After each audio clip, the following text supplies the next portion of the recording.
AMD might just exit the market at this point. Having 6% or less of the market can't be enough to pay for R&D. They're primarily a CPU company, and this is clearly not working for them, is the type of comment I'm seeing in reaction to this information. John Petty Research has published their latest total AIB discrete GPU market share.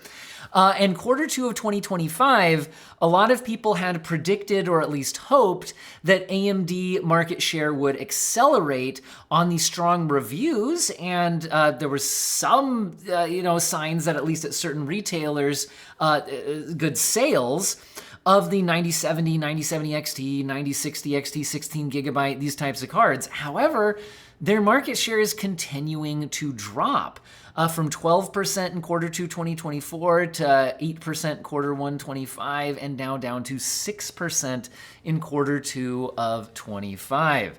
Well, Nvidia's market share climbing from 88 to 92 and then 94%, and Intel's GPU market share continuing to be a rounding error. Unless we look at like APU's integrated graphics, Intel's doing great, right? But if we're looking at these discrete desktop GPU market segments, a lot of stuff looks bleak. However, one of the bright lights in all of this is the used market. If you haven't checked out Jawa.gg, you absolutely should. This is where you buy, sell, and upgrade between gamers. And you can often find much better deals on the used market than you will in the new market. Also, you can get entire pre-built systems. You can find the perfect PC for your what you're looking for. You can look at specific performance in specific games, or you can target specific CPUs, GPUs you're looking for, specific price points. And even shot by theme, because for a lot of people, your gaming PC is like a statement in your room about who you are, your identity. So you can have like one that fits your specific theme, your look, your style. Also, you can shop, of course, for individual components. And how are you going to pay for all of this? Well, one nice thing about higher prices of stuff is that your used gear also carries a higher resale value. Now, you can create your own account, become a seller on Jawa, maybe even make it a side business, but they can also give you the maximum convenience route by selling directly to Jawa themselves rather than to an individual. And they can do that for GPUs and CPUs. You can get an instant offer by clicking the Get an Instant Offer button. There's a ton of good reviews of Jawa. There's tons of stuff on sale, and best of all, I can get you $10 off your first purchase using code Owen10. And follow the link in the video description, pinned comment. Huge thank you to Jawa for sponsoring today's video. But yeah, the new market looking a bit rough with this kind of data. Now, it's also important to have, when we're investigating things like, should AMD just give up? What is even going on? Let's look at some other data points. This is more of a long-term history. This is a graph that's been compiled by Tom's Hardware over time. By the way, all my sources will be linked in the video description today. But this is using the John Petty Research data to then put into this graph. Now, this is certainly interesting to look at. It doesn't have these latest numbers on it yet for Q2 25. It ends at the Q1 at 8%. So again, a lot of people were hoping it would shoot back up off those strong reviews for the 9000 series, but instead it actually tanked even lower. So, I mean, if you go back 10 years or so, back in 2014, AMD was still hanging out at like 38% market share. And I think if you go back to like 2010, which is off the charts for this chart, they were even up around 45% market share for a time. But you can see that, they have had times where they've tanked, Nvidia has climbed. There's been times where they claw things back a bit, but has overall trended down over time. And we can see that really, like the last time they were at 20% market share was back in 2022. And, it's been pretty low since then. Like I said, a lot of people thinking the 9000 series was going to be a turnaround point, but that doesn't seem to have been the case. Now, does this mean that comments reacting to this, like, that can 6% of the market even be enough to pay for R&D? Should they just abandon GPUs entirely? I think they're missing a little bit of the larger picture of all of this, though. Because for one thing, that this is focusing on discrete GPU shipments, whereas if you look at the APU side of things, AMD is maybe doing a little bit better. Although Intel is that's where Intel's not 0%. That's where Intel's actually dominant. Is like laptops and desktops that just use integrated graphics. Intel's way up there, and AMD's also doing better than they are here in the discrete shipment. But really, look at gaming consoles, right? So AMD's GPU technology goes into like PlayStation 5, Xbox Series X, and also the next generation appears to also be partnering with AMD. For example, Sony's, PlayStation's Mark Cerny has already talked about Project Amethyst, where Amethyst is coming from, PlayStation's Blue and AMD's Red to make Amethyst, which is a research partnership on focusing on what they want in PlayStation 6. Cerny was talking all about increasing the machine learning possibilities for neural rendering on the PlayStation 6, as well as, ray tracing performance getting huge uplifts. So, well, we've seen AMD's 9000 series take big steps forward in machine learning performance and ray tracing performance. The rumors, at least, are that the next generation beyond that will be another huge step forward in that direction, and that some of that technology is what we're going to see in things like the PlayStation 6. So because that's kind of a shared R&D partnership between PlayStation and AMD, and then there's a lot of sales volume in gaming consoles, even if maybe the profit margins aren't super high, I would say that at least there's that when it comes to the doom and gloom comments like, should they just give up and get out of the market? I will say from the consumer perspective, we would absolutely want stronger competition here to force NVIDIA's hand on, improving as well. Like price to performance generationally did not increase much this generation, but NVIDIA's GPUs that were way over MSRP are magically available near MSRP, at least on the models that have direct competitors from AMD's 9000 series. With the 5070 Ti dropping to MSRP soon after we got the 9070 XT out there. Same thing with the 5060 Ti models. Suddenly they're more available around MSRP once we had a 9060 XT to compete with them. So it's certainly in the consumer's interest to hope that this trend turns around a bit.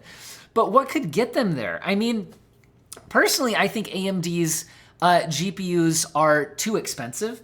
Because their MSRPs seemed okay. Like the 9070 XT with an MSRP of $599, I don't see why anybody, I know some people would still just buy the Nvidia GPU. But if you're doing your research, if the 5070 costs $550 and you could get a 9070 XT version at $50 more, I think a lot of people would do that. But instead, at least in the US market, $700 for an in-stock 9070 XT.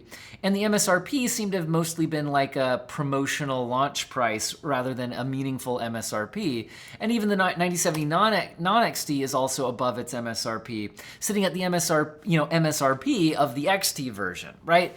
So with stuff like that, it gets harder to really capture that market share, I think. I think that it really is part of the problem.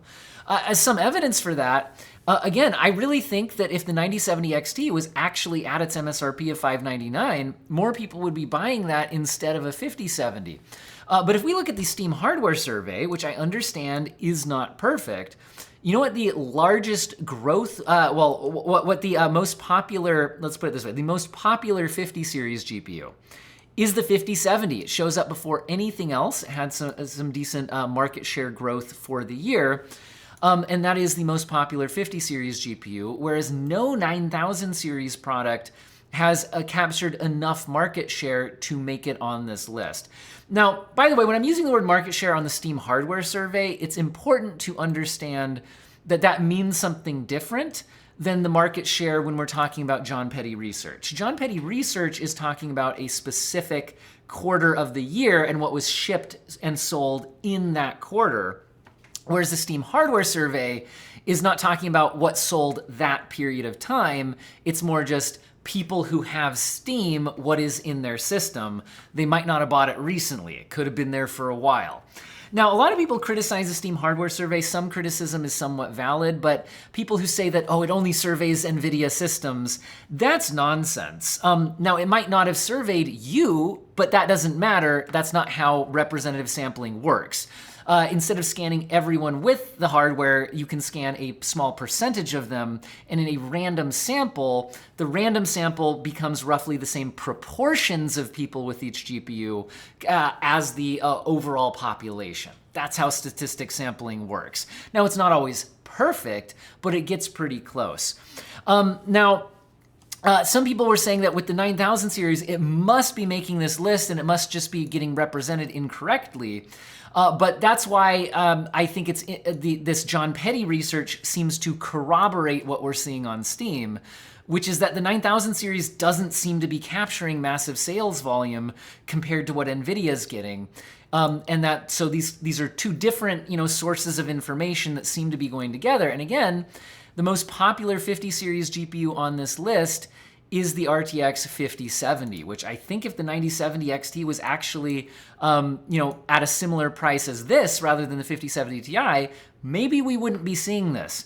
Or maybe not. I don't know. It takes a lot to change mindshare. AMD didn't have like a 5090 competitor, so is that hurting them? Even if a lot of people don't buy that class of $3,000 graphics cards, is it hurting AMD that just NVIDIA can claim the Halo performance crown and then it just filters down from there? It's really complicated right now.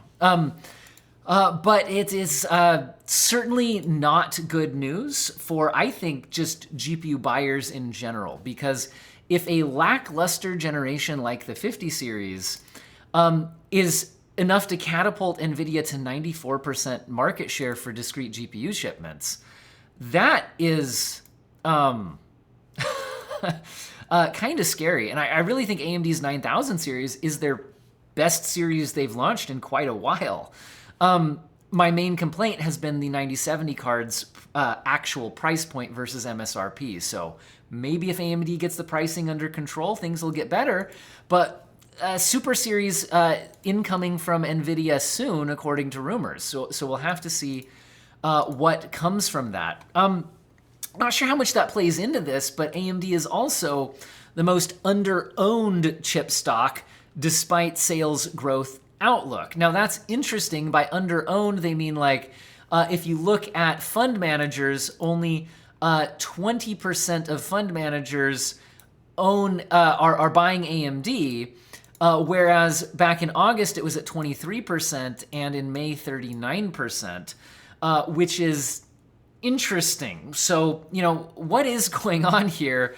What is the future here? And, is a lot of this just the big push with the AI boom and NVIDIA's at the forefront of that? I mean, I wonder what's going on. We also have signs that in China, AMD's 9070 GRE has dropped $100 on the market due to, it seems to be a lack of demand at the pricing it initially hit at. There's also rumors of a 16 gigabyte model coming in. I'm not going to talk too much about this since this is China specific and not much of my audience is from that region. However, we're also, I think in all of this, I think that there is a little bit of a silver lining, which is that I think we're seeing something of a rejection of 8 gigabyte cards. Now, there's some conflicting data on this, but we are seeing reports that NVIDIA has been reducing its supply to board partners of 5060 and the 8 gigabyte 5060 Ti models. And again, that could be due to, less than expected demand. I'm finding this reported by videocards.com. Again, all of my sources will be linked in the video description. But they are getting their information from board channels, which tends to have a lot of contacts and information within AIB board partners. But that doesn't mean everything they report ends up coming to pass. So the direct quote, although I do believe this is machine translated because I think it's a Chinese language site, says, for graphics cards, Nvidia has recently announced a reduction in GPU purchase orders from AIC manufacturers, cutting orders in quantity. This will temporarily limit the number of GPUs available to AIC manufacturers, maintaining pricing for some models, balancing supply and demand, and fostering healthy sales environment for both brand manufacturers and distributors. According to reports, Nvidia has begun reducing the supply of the 5060 Ti and 5060 series with a 15% reduction for the 8GB 5060 Ti model and a 30% reduction for the 5060 series. Therefore, judging from the first half of September, the supply and demand relationship for these two models is expected to remain relatively tight. The extent of the shortage will depend primarily on the actual demand situation. As for price performance, it is expected to remain stable or even see a slight increase. Now, notice something. If I jump over to PC Part Picker, which monitors the sales prices at a lot of main retailers, notice that the 5060 Ti 8GB version, let me actually type in what I'm trying to type in, the 8GB version of the 5060 Ti is currently below its MSRP. No other GPU in the 50 series is noticeably below its MSRP on a regular basis. This can only mean that they're struggling to sell at their list price, at least in the United States. So these things kind of seem to go together. And also, in the AMD lineup, the only GPU that is noticeably below its MSRP and has been consistently for a while has been the 9060 XT 8GB version specifically. Whereas the rest of AMD's 9000 series is actually above its MSRP, with the 16GB model actually now like $30 over its MSRP for the least expensive models. And in the 9070 series, the 9070 non-XT is $50 over MSRP, and the XT version is $100 over MSRP. So there is some sign here that at least consumers may be waking up to buying brand new 8GB graphics cards in 2025.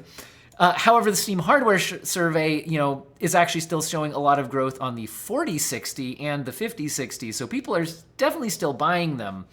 But with that board channels report, combined with what we're seeing from pricing below MSRP, there certainly does seem to be some kind of rejection compared to previous generations on those 8GB products.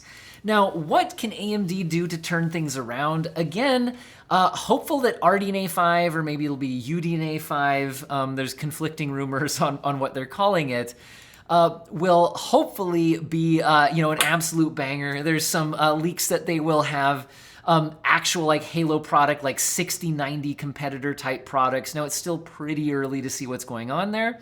We'll also have to see how that, Project Amethyst working with PlayStation on bringing up the machine learning and the ray tracing performance continues to pay off. It'll be interesting to see. The latest information, though, that I can find is talking about the code names for RDNA 5, and apparently they are named after Transformers, not Transformer model AI, but literally like we're talking like Optimus Prime style toys and movies, Transformers, with Alpha Trion, Ultra Magnus, and Orion Pax. Now, this information I found reported by WCCF Tech. However, they're getting the information from Kepler L2, who has had a track record of many correct leaks about AMD products, although that doesn't mean everything he has said has been correct. But he was replying to the question, what's the deal with the boring AT0 code name? What does it stand for? Are they giving up on the Radeon brand name and going with Atticus or something? And he says that the Graphics 13 code names are from Transformers, Alpha Trion, Ultra Magnus, and Orion Pax. And the WCCF Tech article follows up with some information from the Transformers wiki, for those of you who are not up to date on all of it. So Alpha Trion is apparently a code name for is a first generation Cybertronian. And the other names are, let's see, we've got Ultra Magnus is somebody who is, just a soldier, nothing more. And apparently, again, like I watched a little bit of Transformers as a kid. I even had a few of the toys, but this is not my forte on the deep lore. But apparently, Orion Pax is another name for Optimus Prime, who I am at least aware of. So anyway, that's interesting. Doesn't necessarily tell us anything about new about the specs and all of that. But hey, thought that was at least interesting. Now, anything new from Intel? Well, Intel did launch a new ARC GPU, but today, but it is in their Pro series rather than their gaming lineup. This is the B50 and is coming with a $349 MSRP. This has 16 gigabytes of memory and 16 Xe cores on a total board power of 70 watts. So this is, I think, interesting spec-wise for certain professional applications. Because if you want to compare it, videocards.com here has a helpful table where if you look at something like a B570, that's 18 Xe2 cores but has 10 gigabytes of VRAM. A B580 has 20 Xe2 cores and 12 gigabytes of memory. So the B50 is down to 16 cores, but still has 16 gigabytes of VRAM and runs at 70 watts. So I think this, in the right situation, could potentially be interesting. But again, I'm more knowledgeable on the gaming side of things as opposed to the professional workloads and AI workloads and such side of things. So I'm not going to comment too much, and I'll leave those reviews up to those who are more aware. It looks like there's at least reviews from Hardware Lux, Phoronix, and Igor's Lab. I'm sure that there's also some others. Now, in other Intel news, we are seeing some information about Intel's upcoming desktop platform, Nova Lake S. Now, apparently it could have up to 52 cores. Now, this is coming from a shipping manifest, which is mentioning 52-core version of this and also a 1954 LGA. Now, what does that tell us?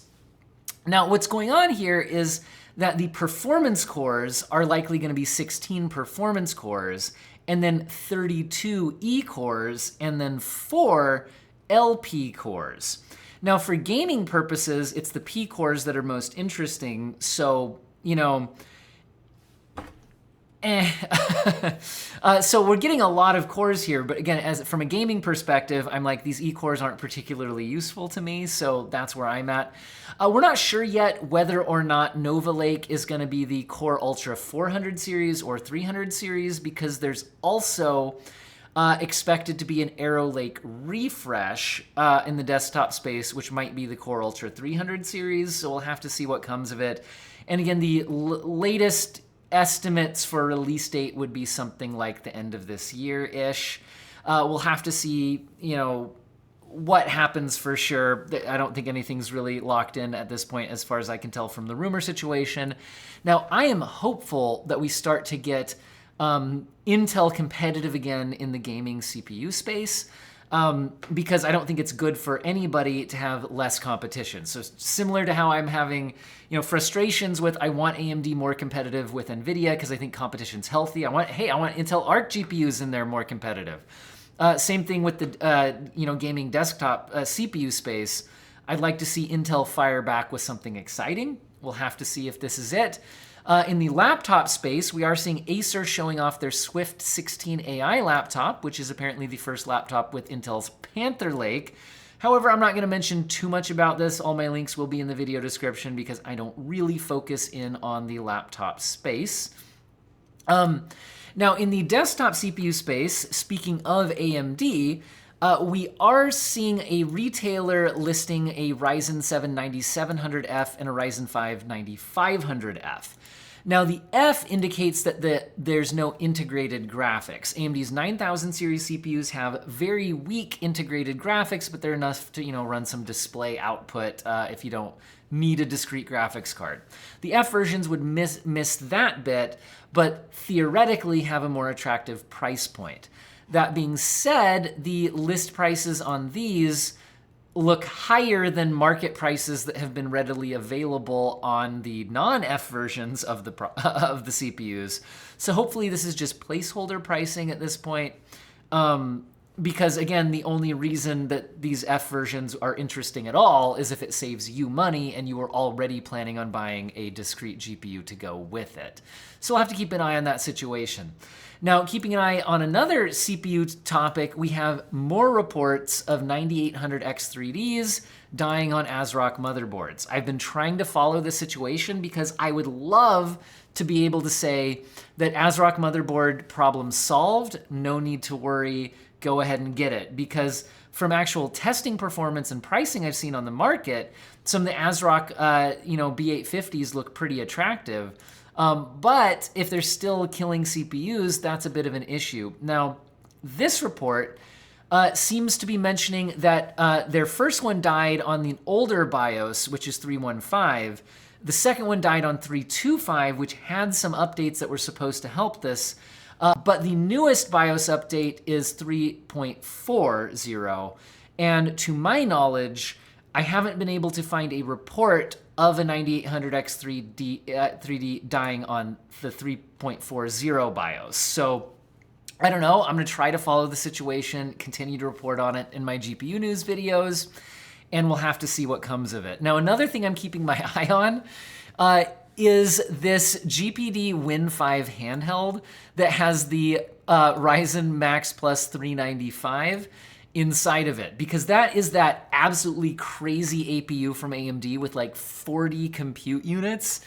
Now, this GPD Win 5 is interesting in that it has, because this thing would be so power hungry and they wanted a small form factor, they have like a battery extension. So they have demoed that a little bit. So it does look like the kind of thing that, well, you could, I think, clip it onto the back.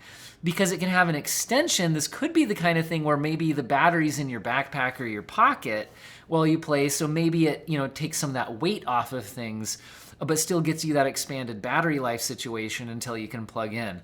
It's really interesting. In many ways, this is a ridiculous design and a ridiculous APU to put in a handheld, but at the same time, it's also really interesting. So I really want to know how this thing ends up performing, and I think this overall design is cool. I don't know if I'll be able to get one. They'll be expensive. I don't have any connections at GPD for a review sample or something, but if anybody at GPD is watching this and wants to offer a review sample, I am interested. I am trying to at least track down a mini PC that has a Ryzen AI Max Plus 395 in it, which I do think I have sorted out. I think I have a review sample for a mini PC with that, because I do just want to test out that APU. Both against other APUs and mini PCs, but also just up against discrete desktop graphics and see how far it can go. Just because it's really interesting to see an APU that powerful, although they're also expensive. Now, the handheld PC space competition is heating up. We're seeing a lot of next-gen handhelds from the big players in the game. Lenovo Legion Go 2, confirmed for Ryzen Z2 and Z2 Extreme options. 1200p OLED display. I'm certainly interested in OLED displays, so I like to see that. And 32 gigabytes of LPDDR5X 8000 memory. Nice to see, speeds creeping up on these on the memory bandwidth, because I do think that that's one of the issues with the handhelds in general and with APUs in general, is that they're somewhat, I think, memory bandwidth constrained. So I think faster speeds on that can only be helpful, which is good to see. We're also seeing the MSI Claw have an A8 version, which will have a Ryzen Z2 Extreme variant, and we've even seen some pricing in the UK at £850 and launching September 17th. Previous generations of MSI Claws, I think, have primarily been Intel APU-based, integrated GPU-based. So they're getting in there with some of the Z2 Extreme handheld versions on that. And then Zotac is also getting another Zone version. This Zotac Zone Pro will have the Ryzen HX 370, a 7-inch OLED screen, and 32 gigabytes of RAM. And one thing that'll set it apart is it's going with Linux rather than Windows, but also it's not SteamOS. It's Manjaro Linux. And I think there were some mentions of direct, working with the Manjaro team. So that's certainly interesting as an alternative to SteamOS or Bazite or something like that. This one appearing to be LPDDR at 5x 7500, so a little slower than what we're seeing from like the Legion Go there, but is a step up in specs from their previous Zotac Zone version with this Zone Pro. So again, probably will also be Windows versions, but interesting to see a Manjaro Linux handheld on the way. Now, in the overall space, I had a recent video talking about how it feels like completely unprecedented to see like console pricing increase 5 years into the generation. And it's looking like we're, in addition to actual inflation, things are getting worse again, where we're seeing shrinkflation. So we're seeing that there'll be a new version of the PlayStation 5 Digital Edition, but this revision will have a smaller SSD to help keep the price the same. There's no price cut. It's just to maintain pricing, which was already increased earlier this year, from having apparently even more price increases. They're reducing it to an 825 gigabyte SSD instead of a full terabyte. I don't like to see that. It's, again, completely unprecedented to see consoles not getting massively less expensive this far into the generation, and instead increasing in price and now also getting shrinkflation on the specs. Completely crazy world that we're living in compared to what we've seen in any previous generation. And again, I think that's tying into why we're seeing less exciting GPU generation increases, performance-wise, etc. So I don't know. This is the world we are living in. Wish it was more exciting. Let me know what you guys think about all of our news topics today in the comment section. And huge thank you to those of you who support the channel with the channel memberships, but also just viewers, commenters, subscribers, all of that. You're all beautiful people. And again, don't forget to check out jawa.gg and get $10 off your first purchase using code OWEN10. Again, a huge thanks to Jawa for sponsoring today's video. I hope all of you have an excellent day.